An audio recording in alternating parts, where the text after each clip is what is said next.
Центърът на София се превърна в ферма на открито. Подробностите за биопроизводството вижте в следващото видео. От нашата ферма с любов за вас.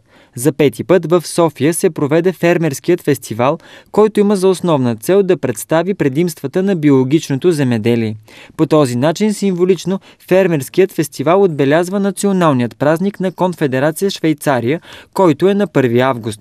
Столичани и гости на София имаха възможността да дегустират и биологично вино. Но ето и с какво е по-специфично то.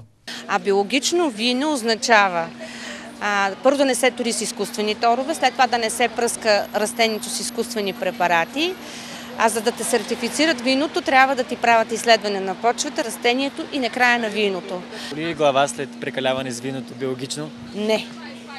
В никакъв случай гарантирано ви е. И така, след като на трапезата вече сложихме вино, редно е да потърсим и още нещо. За екологичните млечни продукти и за това каква е тайната на хубавото сирене, ни разказва Агора Кулова. Значи, качествено мляко, добре отглеждани животни.